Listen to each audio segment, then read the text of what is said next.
नमस्कार दोस्तों, I hope आप सभी बहुत अच्छे होंगे और आप सबकी तैयारी भी काफ़ी शानदार तरीके से चल रही है। आज हम लोग करने वाले हैं बिहार दरोगा का प्रीवियस ईयर का क्वेश्चन। ठीक है, इससे पहले भी हम लोग बिहार दरोगा का बहुत सारा प्रीवियस ईयर का क्वेश्चन हम लोग अपलोड कर चुके हैं। जिन लोगों ने नहीं देखा एक बार जाकर चैनल पर विजिट जरूर करें। लेकिन आज हम लोग कर रहे हैं बिहार दरोगा का, ठीक है, इन्फोर्समेंट का। ठीक है, ये 2021 में प्रीवियस ईयर का क्वेश्चन पूछा गया। ठीक है, इसमें मात्र 75 क्वेश्चन ही जीके जीएस से जुड़ा, बाकी 25 मैथ से। ठीक है, तो हम लोग 75 क्वेश्चन को आज हम लोग करने वाले हैं पूरे विस्तार में। आई होप ये वीडियो आपको पसंद आएगा। ठीक है, चलिए बिना बात की देरी किए हम लोग करते हैं क्वेश्चन का शुरुआत। ठीक है, पहला क्वेश्चन बोल रहा है, पहला क्वेश्चन क्या बोल रहा है, इंडियन सोशल कॉन्फ्रेंस की स्थापना कब की गई थी? तो इंडियन सोशल कॉन्फ्रेंस की स्थापना कब की गई थी? तो 1887 ईस्वी में। कब किया गया था? 1887 ईस्वी। देखिए, इंडियन सोशल कॉन्फ्रेंस की स्थापना 1887 ईस्वी में हुई थी, लेकिन इसके किए किसने थे? महादेव गोविंद रनाडे। कौन? गोविंद रनाडे। ठीक है, गोविंद रनाडे और रघुनाथ राव। कौन? रघुनाथ राव। ठीक है, ये चीज़ याद रखिएगा। 1887 ईस्वी में कौन? महादेव गोविंद रनाडे ने, रघुनाथ राव ने किया था। ठीक है, प्रथम सभापति इसके कौन थे? तो माधव राव। याद रखिएगा, प्रथम सभापति माधव राव थे। ठीक है, और ये कौन थे? माधव राव, ये तंजौर के राजा थे। ठीक है, चलिए दूसरा, पोंग बांध कहाँ स्थित है? अब क्वेश्चन पूछ रहा है पोंग बांध कहाँ स्थित है। तो पोंग बांध है कहाँ पे? तो पोंग बांध कहाँ पे है? तो आपको पता था हिमाचल प्रदेश में। पोंग बांध कहाँ पे है? हिमाचल प्रदेश में। ठीक है, और पोंग बांध हिमाचल प्रदेश के कांगड़ा जिला में। ये भी याद दिमाग में रखिएगा, कांगड़ा जिला। ठीक है, पोंग बांध को क्या कहा जाता है? महाराणा प्रताप सागर बांध बोला जाता है। याद रखिएगा, पोंग बांध को महाराणा प्रताप सागर बांध बोला जाता है। कब? ये 1975 ईस्वी में बन के तैयार हुआ था। कब? 1975 में। ठीक है, चलिए अब नेक्स्ट है यूनिसेफ का मुख्यालय, हेडक्वार्टर। अब पूछ रहा है यूनिसेफ का मुख्यालय कहाँ स्थित है? तो यूनिसेफ का मुख्यालय कहाँ है? तो न्यूयॉर्क में। ठीक है, ये चीज़ UNICEF, United Nation children fund. ठीक है, एस्टेब्लिश कब हुआ था? ये एस्टेब्लिश हुआ था कब? 1946 ईस्वी में, 1946 में। ठीक है, वाशिंगटन डीसी किसका हेडक्वार्टर है? तो वाशिंगटन डीसी आपको पता है वर्ल्ड बैंक और IMF का हेडक्वार्टर है। पेरिस में किसका? यूनेस्को का। किसका? यूनेस्को का। ठीक है, जेनेवा में किसका हेडक्वार्टर? UN का, यूनाइटेड नेशन का हेडक्वार्टर जेनेवा में। चलिए नेक्स्ट क्वेश्चन, प्रोटीन का टूटना कहाँ होता है? तो क्वेश्चन पूछा प्रोटीन का टूटना होता कहाँ पे? तो प्रोटीन टूटना कहाँ होता है? तो अमाशय में होता है। ठीक है, चलिए नेक्स्ट क्वेश्चन, लोकलेखा समिति में लोकसभा के कितने सदस्य होते हैं? लोकलेखा समिति में लोकसभा के कितने सदस्य होते हैं? तो देखिए, लोकलेखा समिति में लोकसभा के कितने? 15 सदस्य होते हैं। देखिए, टोटल लोकलेखा समिति में 22 सदस्य होते हैं। टोटल कितने होते हैं? 22 सदस्य। उसमें से 15 लोकसभा से और 7 राज्यसभा से। ठीक है, याद रखिएगा, 15 लोकसभा से 7 राज्यसभा से होता है। तो इन चीज़ों को याद रखिए। दूसरी बात, लोकलेखा समिति को हम लोग, लोकलेखा समिति प्राक्कलन की जुड़वा होती है। लोकलेखा समिति प्राक्कलन की जुड़वा होती है। कौन? लोकलेखा समिति। ये बात समझ में आ गई। और प्राक्कलन में कितने होते हैं? 30 सदस्य होते हैं। ये चीज़ भी दिमाग में रखिए, 30 सदस्य होते हैं किसमें? प्राक्कलन में। ठीक है, और ये 30 सभी के सभी लोकसभा से होते हैं। लेकिन लोकलेखा समिति में 22 होते हैं टोटल, 15 लोकसभा से और 7 राज्यसभा से। ठीक है, चलिए नेक्स्ट क्वेश्चन, भारतीय संविधान के किस अनुच्छेद के तहत संघ द्वारा राज्यों को अनुदान दिया जाता है? तो कौन से आर्टिकल का? अनुच्छेद 275 के तहत, ऑप्शन ए। ठीक है, अब चलिए अनुच्छेद 214 क्या बोलता है? अनुच्छेद 214 बोलता है राज्यों के लिए उच्च न्यायालय होगा। ठीक है, अनुच्छेद 280 क्या बोलता है? अनुच्छेद 280 बोलता है मानवाधिकार की रक्षा करने के लिए। ठीक है, न्यायपालिका का संवैधानिक जनादेश होता है। ठीक है, अनुच्छेद 251 ये क्या बोलता है? संघ और राज्य के बीच में जब भी विवाद होगा तो संघ की बात मान्य होगी। ठीक है, चलिए नेक्स्ट, किस संविधान संशोधन द्वारा राष्ट्रपति को कैबिनेट की सलाह मानने के लिए बाध्य कर सकता है? देखिए, राष्ट्रपति को कैबिनेट सलाह मानने के लिए बाध्य कर दिया गया। कौन से संविधान संशोधन? 42वां संविधान संशोधन 1976 ईस्वी में। ठीक है, 1976 में। यही 42वां संविधान संशोधन को लघु संविधान या मिनी कॉन्स्टिट्यूशन बोला जाता है। ठीक है, चलिए नेक्स्ट, भारतीय संसद में नेता प्रतिपक्ष बनने के लिए किसी भी दल के पास न्यूनतम कितनी सीटें होनी चाहिए? तो कितनी? 1/10। ठीक है, 1/10, जिसको आप लगभग 55 सीट के आसपास मान सकते हो, 55 सीट। ठीक है, चलिए ना, भू प्रॉपर्टी में सबसे ज़्यादा क्या होता है? तो भू प्रॉपर्टी में सबसे ज़्यादा क्या होता है? तो भू प्रॉपर्टी में क्या होता है? फेल्डस्पार होता है, ऑस्पेंसी, लगभग 60% होता है। ये चीज़ याद रखिएगा। इससे क्या होता है? क्या है? फेल्डस्पार से सिरेमिक और कांच उद्योग में इसका इस्तेमाल होता है। समझिए बात, तो सिरेमिक और कांच उद्योग में। चलिए, सादिकपुर सिनौली सादिकपुर सिनौली भारत के किस राज्य में अवस्थित है? ये पुरातत्व विभाग द्वारा खोजा गया, हाल फिलहाल में चर्चा में है। ठीक है, तो सादिकपुर सिनौली तो कहाँ पे है? तो उत्तर प्रदेश में। ठीक है, कहाँ पे? उत्तर प्रदेश में। चलिए नेक्स्ट क्वेश्चन। यीस्ट का उपयोग सर्वाधिक निम्न में से किसके निर्माण में होता है? तो ईस्ट का सबसे पहली बात तो ईस्ट क्या होता है? ये कवक होता है। इसका सर्वाधिक उपयोग किसके निर्माण में होता है? तो इथाइल अल्कोहल के निर्माण में होता है, ऑप्शन ए। नेक्स्ट क्वेश्चन, जठर का रस का पीएच मान क्या होता है? अब जठर का रस क्या होता है? हल्का पीला होता है और अम्लीय होता है जठर का रस। तो कौन सा होगा? तो पीएच मान कितना होता है? 2, ऑप्शन बी। नेक्स्ट, सफ़ेद फास्फोरस का आकार क्या होता है? अब क्वेश्चन पूछ दिया आपसे, सफ़ेद फास्फोरस का आकार क्या होता है? चतुष्फल की, आपको पता होगा सफ़ेद फास्फोरस P4। ठीक है, ये क्या होता है? चतुष्फल के। सबसे पहली बात है जान लीजिए, फास्फोरस के 5 अपरूप होते हैं। फास्फोरस के 5 अपरूप होते हैं। कौन कौन सा? नाम सुन लीजिए, श्वेत, लाल, सिंदूरी, काला और बैंगनी। एक बार और नाम सुन लीजिए, श्वेत, लाल, सिंदूरी, काला और बैंगनी। 5 प्रकार के होते हैं। श्वेत, ये सफ़ेद फास्फोरस जो श्वेत होता है ये ज्वलनशील होता है। और लाल फास्फोरस आपको ऑलरेडी पता है, माचिस की तिल्ली में आपको देखने के लिए मिलता होगा। ठीक है, चलिए नेक्स्ट क्वेश्चन। चावल की खेती के लिए उपयुक्त जलवायु कौन सी होती है? अब चावल की खेती के लिए उपयुक्त जलवायु कौन सी होती है? तो आपको पता हो तो चावल की खेती कौन? उष्णकटिबंधीय सबसे अच्छी जलवायु। अब देखिए, चावल की खेती के लिए टेम्परेचर कितना? 21 डिग्री से लेकर के 42 डिग्री के बीच में होता है। ये टेम्परेचर चावल की खेती के लिए सबसे ज़्यादा उपयुक्त मानी जाती है। ठीक है, और ये याद रखिएगा, तो औसत वर्षा कितना चाहिए चावल की खेती के लिए? 75 सेंटीमीटर। कितना? 75 सेंटीमीटर का वर्षा औसत एवरेज में होना चाहिए। ठीक है, चलिए नेक्स्ट क्वेश्चन। बारमूला किस नदी के किनारे पे है? अब बारमूला किस नदी के किनारे पे है? तो बारमूला कहाँ पे? तो बारमूला सबसे पहली बात तो ये है कश्मीर में। और कौन सी नदी? झेलम नदी के किनारे। और झेलम की पुराना नाम क्या? वितस्ता। क्या नाम है? वितस्ता। ठीक है, चलिए नेक्स्ट। प्याज का कौन सा भाग भोजन संचित करता है? तो प्याज का कौन सा भाग भोजन संचित करता है? तो आपको पता है सल्पपत्र, ऑप्शन ए। और प्याज के लिए सर्वाधिक प्याज उत्पादन में सर्वाधिक, भारत में कौन सा राज्य सर्वाधिक है, सबसे ज़्यादा उत्पादन करता है? तो कौन सा? महाराष्ट्र। ठीक है, याद रखिएगा, महाराष्ट्र प्याज उत्पादन में सबसे ज़्यादा टॉप पे है। चलिए नेक्स्ट, लोरिया अरेराज में क्या विख्यात है? अब बोल रहा है लोरिया अरेराज में विख्यात किस चीज़ के लिए?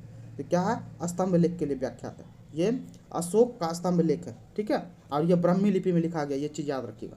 ठीक है, ये चीज़ दिमाग। चलिए नेक्स्ट, प्रथम भारतीय पुरापाषाण कलाकृति कहाँ से प्राप्त हुआ? प्रथम भारतीय पुरापाषाण कलाकृति कहाँ से प्राप्त हुआ है? तो कहाँ से प्राप्त हुआ? तो पोलावरम से। ठीक है, जिसको हम मद्रास भी बोलते हैं, पोलावरम मद्रास में। ठीक है, कोरापुट किस लिए प्रसिद्ध है? कोरापुट किस लिए प्रसिद्ध है? तो बॉक्साइट ऐश के लिए, सॉरी किसके लिए? तो बॉक्साइट ऐश के लिए प्रसिद्ध है कोरापुट। और कोरापुट है ये कहाँ पे? तो कोरापुट है कहाँ पे? उड़ीसा में। कहाँ पे? उड़ीसा में।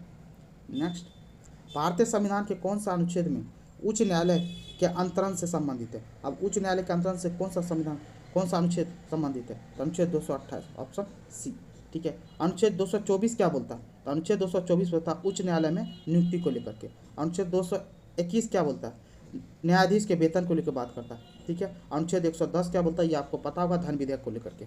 ठीक है, चलिए नेक्स्ट क्वेश्चन। थाईपुसम त्यौहार किस राज्य में मनाया जाता है? अब थाईपुसम त्यौहार मनाया कहाँ पे जाता है?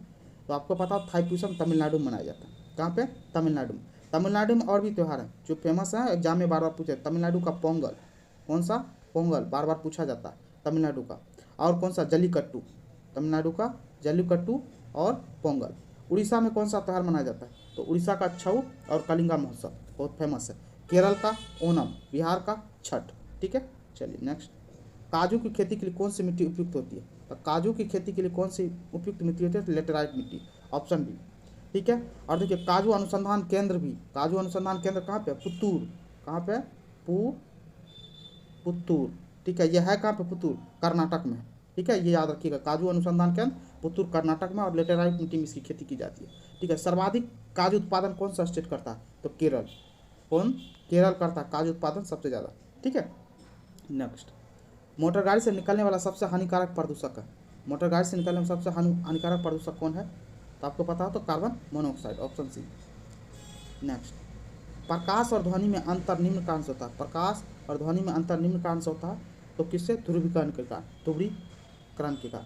कांवर झील किस राज्य में स्थित है? तो कांवर झील आपको पता है बेगूसराय, बिहार में, ऑप्शन सी। उत्तर प्रदेश का कोई झील का नाम बताइए? कौफुर झील।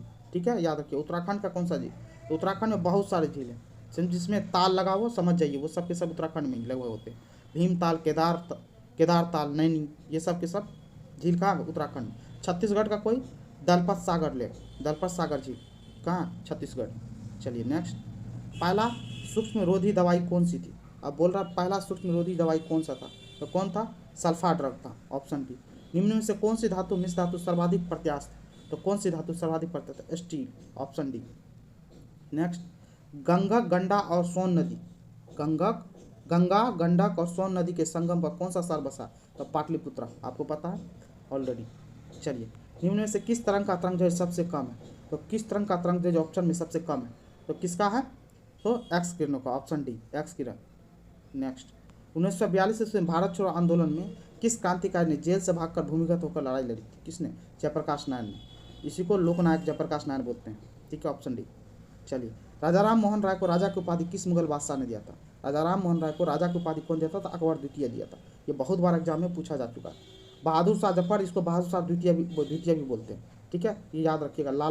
मतलब लास्ट बादशाह थे मुगलिया डायनेस्टी के, ठीक है।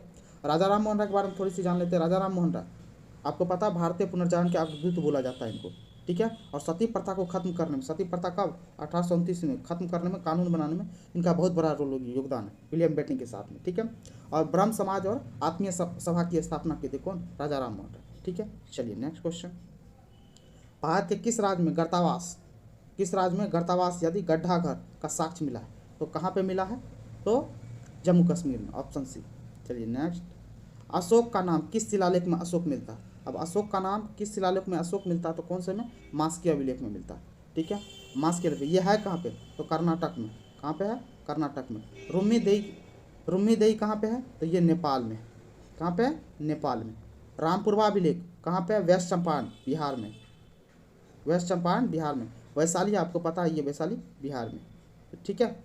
ये चीज़ जगह का भी नाम याद रखिए किस किस स्टेट में है, इनसे जुड़ा हुआ क्वेश्चन पूछ लेता है बार बार, ठीक है। चलिए नेक्स्ट, हुंडरू जलप्रपात किस नदी पर स्थित है? हुंडरू जलप्रपात कौन सी नदी पे? तो हुंडरू जलप्रपात है किस पे? स्वर्णरेखा नदी पे, ठीक है, ये याद रखिएगा। तो स्वर्णरेखा नदी के तट पर ही आपको कौन सी है? तो झारखंड का जमशेदपुर शहर, ठीक है। गोदावरी पे कौन सा? पोलावरम बांध है, ठीक है। कृष्णा नदी पे कौन सा? तो शिव समुद्रम जलप्रपात है, ठीक है। बांध कौन सा? नागार्जुन सागर बांध है। और नर्मदा नदी पे कौन सा है?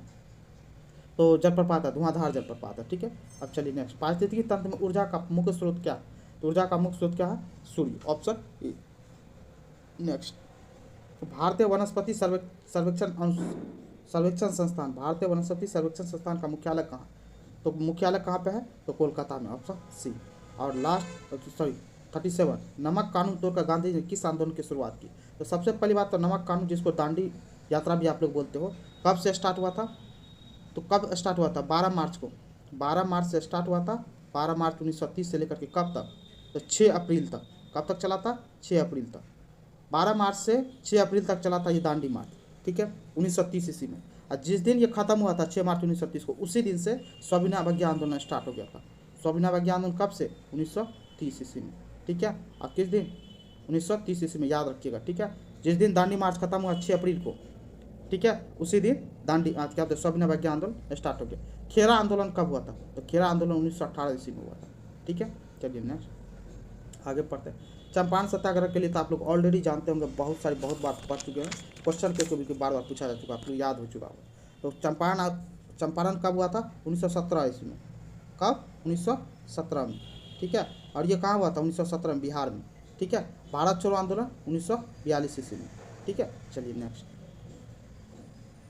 राष्ट्रीय सरसों अनुसंधान कहाँ स्थित है? अब क्वेश्चन पूछ लिया राष्ट्रीय सरसों अनुसंधान कहाँ स्थित है? तो कहाँ? राजस्थान में, ऑप्शन डी, ठीक है। सर्वाधिक चाय का उत्पादन भारत के किस राज्य में होता है? सर्वाधिक चाय का उत्पादन कहाँ होता है? तो असम में होता है, ऑप्शन सी। नेक्स्ट, कौन सा क्षेत्र उच्च न्यायालय के अंतर्गत नहीं आता? अतः बोल रहा कौन सा उच्च न्यायालय के अंतर्गत नहीं आता? तो कौन सा नहीं आता? परामर्शी अधिकार, ऑप्शन बी, ठीक है। चलिए नेक्स्ट, अवशिष्ट शक्तियों का अंतिम निर्णय कौन करता है? अवशिष्ट शक्तियों का अंतिम निर्णय कौन करता है? संसद करता है, ऑप्शन ए। नेक्स्ट, संविधान में कुल कितने भाषाओं का उल्लेख है? आपको पता संविधान में कुल कितने भाषाओं का उल्लेख है? तो 22 भाषाओं का उल्लेख, ठीक है। चलिए, बेकिंग सोडा का रासायनिक सूत्र क्या होता है? तो बेकिंग सोडा का रासायनिक सूत्र क्या होता है? NaCO3, option B. नेक्स्ट, जंग का रासायनिक सूत्र क्या होता है? अब जंग का रासायनिक सूत्र क्या होता है? तो जंग का होता है Fe2O3 X2O, ऑप्शन ए। ठीक है, स्टेपी किस फसल के लिए प्रसिद्ध है? तो स्टेपी किस फसल के लिए प्रसिद्ध है? तो किसके लिए? गेहूं के लिए, ऑप्शन बी। नेक्स्ट देखते हैं, किस कंपनी द्वारा सर्वप्रथम रेलवे की शुरुआत की गई? ये क्वेश्चन बहुत बार पूछा जा चुका है। तो किसके? The great Indian peninsula, option सी।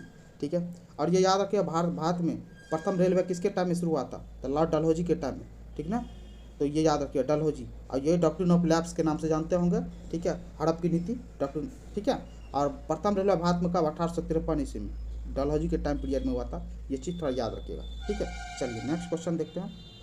उत्तर भारत में भक्ति आंदोलन को किसने प्रारंभ किया? अब उत्तर भारत में भक्ति आंदोलन को किसने प्रारंभ किया था? तो किसने? रामानंद ने किया था। ठीक है, एक बात याद रखिए, भक्ति आंदोलन दो प्रकार का होता है। कौन कौन? सगुण और निर्गुण।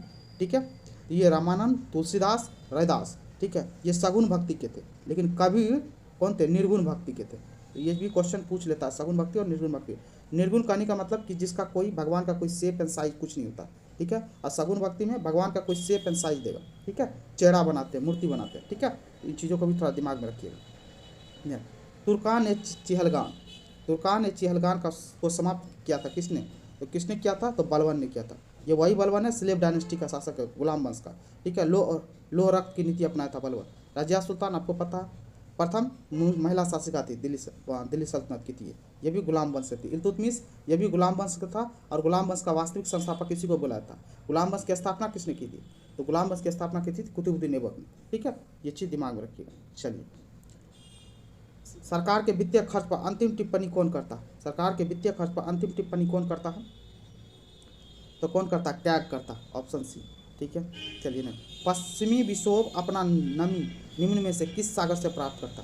तब किससे सागर करता? तो पश्चिमी विक्षोभ कैस्पियन सागर से, ऑप्शन ए। चलिए नेक्स्ट, तत्कार किस नृत्य का एक रूप है? तो तत्कार किस नृत्य का एक रूप है? तो तत्कार है कहाँ का? तो कथक का। और कथक कहाँ का नृत्य है? तो आपको पता है, यूपी का। ठीक है, ये चीज़ दिमाग में रखिएगा। कुचिपुड़ी, कुचिपुड़ी कहाँ का नृत्य है? तो आंध्र प्रदेश का। कुचिपुड़ी आंध्र प्रदेश का। भारतनाट्यम कहाँ का? तो तमिलनाडु का। ओडिसी पता ही है, उड़ीसा का। ठीक है, नेक्स्ट, निम्न से बढ़ते हुए क्रम में सही लिख रहा है। अब बढ़ते क्रम को लेकर के पूछ रहा है, तो किसमें? तो बढ़ते क्रम में कौन सा है? तो आप देखते हैं इसमें कौन सा बढ़ते हुए क्रम में सही है। तो बाइट, बाइट कितना होता है? 8 बिट का, 8 बिट का एक बाइट होता है। ठीक है, किलो बाइट क्या होता है? 10⁻3। मेगा बाइट क्या होता है? 10⁻6। ठीक है, और गीगा बाइट क्या होता है? 10⁻9। Gigabyte 10⁻9। और टेरा बाइट क्या होता है? 10⁻12। ठीक है, ये सीरियली दिया हुआ था, ऑप्शन सी यही हो गया। नेक्स्ट, सौरभ लोढ़ा। अब देखिए, उस समय का करंट अफेयर्स को लेकर पूछ दिया है। तो सौरभ लोढ़ा का संबंध निम्न में से किस संस्थान से? तो सौरभ लोढ़ा का किससे? तो IIT बॉम्बे से, ऑप्शन बी। IIT मद्रास में जिस इलेक्ट्रिक टू व्हीलर को बनाया गया उसका नाम क्या था? तो उस समय का करंट अफेयर्स से था, पाइमो नाम था उसका। ठीक है, option C. Bing trunk route, क्या बोल रहा है? बिंग ट्रंक रूट का संबंध किससे? तो किससे है बिंग ट्रंक रूट का संबंध? तो जल परिवहन से, ऑप्शन बी। नेक्स्ट, कपिला अभियान का संबंध किससे है? तो कपिला अभियान का संबंध किससे है? तो बौद्धिक संपदा से। कपिला अभियान का संबंध बौद्धिक संपदा से, ऑप्शन सी। ठीक है, मनोज दास जिन्हें पद्म सम्मान से सम्मानित किया गया, इनका संबंध निम्न में से किसके साथ है? तो उस समय पद्म सम्मान से सम्मानित किया गया था वो साहित्य एवं शिक्षा के क्षेत्र से, ऑप्शन सी। ठीक है, 2022 में पद्म सम्मान जो है ना 3 टाइप का दिया गया था। एक पद्मश्री, पद्म भूषण और पद्म विभूषण। पद्मश्री 107 लोगों को दिया गया, पद्मश्री। ठीक है, पद्म भूषण 17 लोगों को दिया गया, और पद्म विभूषण 4 लोगों को दिया गया। ठीक है, ये चीज़ दिमाग रखिए, 2022 में इतने लोगों को मिला। DRDO ने किस प्रथम एंटी रेडिएशन मिसाइल का निर्माण किया? तो उस समय के हिसाब से करंट अफेयर्स था। ठीक है, तो किसने? रुद्रम प्रथम को किया। ठीक है, नेक्स्ट, फ्रेंच ओपन 2020 महिला विजेता कौन है? अब देखिए, फ्रेंच ओपन 2020 का महिला विजेता कौन था? तो स्विस्तेक था। ठीक है, अभी 2022 गुजरा है। 2022 में कौन जीती है? तो ईगा स्विएटेक। कौन जीती है? पोलैंड की खिलाड़ी ईगा स्विएटेक। कौन सा? French open. ठीक है, याद रखिएगा, ईगा स्विएटेक पोलैंड की है। ठीक है, और 2022 में ही पुरुष का किसने जीता? तो राफेल नडाल, जो कि स्पेन के खिलाड़ी हैं। ठीक है, चलिए next, global smart city index में कौन सा शहर प्रथम स्थान में? अब ये उस समय के पूछा हुआ था, सिंगापुर। अभी भी सिंगापुर ही प्रथम स्थान पे 2022 में गुजरने के बाद। ग्लोबल पीकॉक इन्वायरमेंटल अवार्ड 2020 किससे मिला? तो किसको मिला है? तो सेल को मिला था उसमें 2020 का, ऑप्शन सी। अभी 2022 में किसको मिला गोल्डन पीकॉक अवार्ड? इन्वायरमेंट के लिए, तो किसको मिला है? 2022 में भेल को मिला था, BHEL को, ऑप्शन डी। ठीक है, अब नेक्स्ट, इन्फ्यूजर और सीलम का संबंध। अब बोल रहा है इन्फ्यूजर और सीलम का संबंध किस क्षेत्र से है? तो किस क्षेत्र से है? तो आपको ही पता किससे? पर्यावरण से, ऑप्शन डी। ठीक है, भारत में निम्न में से किस ई मार्केट को लॉन्च किया गया? तो कौन से ई मार्केट को लॉन्च किया गया है? तो केट को, CAIT। ठीक है, next, making of a general, क्या बोल रहा है? Making of a general Himalaya echo hard cover पुस्तक के लेखक कौन है? तो इको हार्ड कवर के पुस्तक कौन है? कांसम हिमालय सिंह, ऑप्शन ए। ठीक है, अब गुलजार दहलवी का संबंध किस क्षेत्र से? गुलजार दहलवी का संबंध किस क्षेत्र से है? तो गुलजार दहलवी का संबंध शायर से है, ऑप्शन ए। और इसरो का शैक्षिक सेंटर कहाँ पे? इसरो का शैक्षिक सेंटर कहाँ पे? तो कर्नाटक में। ठीक है, और इसरो की स्थापना कब की गई थी? 1969 ईस्वी में, 1969 में। ठीक है, ये चीज़ याद रखिएगा, इंडियन स्पेस रिसर्च ऑर्गेनाइजेशन। ठीक है, ये याद रखिएगा। अभी इसके चेयरमैन कौन है? SS सोमनाथ, याद रखिएगा। कौन कौन? SS सोमनाथ इनके चेयरमैन है अभी। ठीक है, इसरो के। चलिए, संविधान की निम्न में से कौन सी विशेषता संघात्मक नहीं है? अब संघात्मक इसमें से कौन सा नहीं है? तो एकीकृत न्यायपालिका, ऑप्शन सी। ठीक है, नेक्स्ट, कौन नदी का निक्षेप है? निम्न में से कौन नदी का निक्षेप कौन सा? तो जलोढ़ पंख। ठीक है, ऑप्शन ए। विषुवत रेखा से ध्रुव की ओर जाने में जी का मान क्या होता है? तो विषुवत रेखा से ध्रुव की जाते तो जी का मान बढ़ता है, ऑप्शन डी। चलिए, कैंसर की जांच में निम्न में से कौन है? अब कैंसर की जांच इसमें से कौन सा होता है? तो कौन सा होता है? बायोप्सी। ठीक है, कैंसर का जांच। ठीक है, विडाल परीक्षण तो आपको ऑलरेडी पता होगा, टाइफाइड के लिए होता है, एलिसा टेस्ट एड्स के लिए होता है। विश्व मानवाधिकार दिवस कब मनाया जाता है? तो विश्व मानवाधिकार दिवस मनाया जाता है कब? 10 दिसंबर को, ऑप्शन ए। अब कोरबा कहाँ अवस्थित है? तो कोरबा कहाँ पे अवस्थित है? तो कोरबा कहाँ पे? छत्तीसगढ़ में। कहाँ पे? छत्तीसगढ़ में। अब कोरबा है क्या? तो कोरबा में विद्युत ताप पीढ़ी है, किसका? NTPC का। समझ के बात को याद रखें। गाड़ी में ब्रेक लगने पर किस कारण से यात्री आगे की ओर झुकता है? तो किसके कारण? जड़त्व के कारण, ऑप्शन डी। ठीक है, राज्य का विशेषाधिकार का संबंध निम्न में से किससे है? राज्यपाल का विशेषाधिकार का संबंध निम्न में से किससे है? तो किससे है? तो संवैधानिक विवेकाधिकार भी और अप्रत्यक्ष विवेकाधिकार भी, तो ऑप्शन सी हो गया, ए और बी दोनों। ठीक है, चलिए नेक्स्ट, पंजाब के किस शहर को पहले रामदासपुर के नाम से जाना जाता था? पंजाब के किस शहर को रामदासपुर के नाम से जाता था? अमृतसर को, क्योंकि अमृतसर को बसाया किया था सिख गुरु रामदास ने। ठीक है, कब? 1577 ईस्वी में। ठीक है, सिख गुरु रामदास ने बसाया था। ठीक है, ये चीज़ याद रखिएगा। चलिए, ये थे। और बाकी देखिए, इसके बाद जितना भी है मैथ का क्वेश्चन है, आप पॉज करके आराम से बना सकते हो। तो मैथ का क्वेश्चन है, पता है मैथ का क्वेश्चन में वीडियो काफ़ी लंबी हो जाती है। आई होप अभी तक का जो सॉल्यूशन था आपको पसंद आया होगा। पसंद आया तो प्लीज़ करके चैनल को लाइक करें, कमेंट करें, शेयर करें और चैनल को सब्सक्राइब जरूर करें। Thank you so much.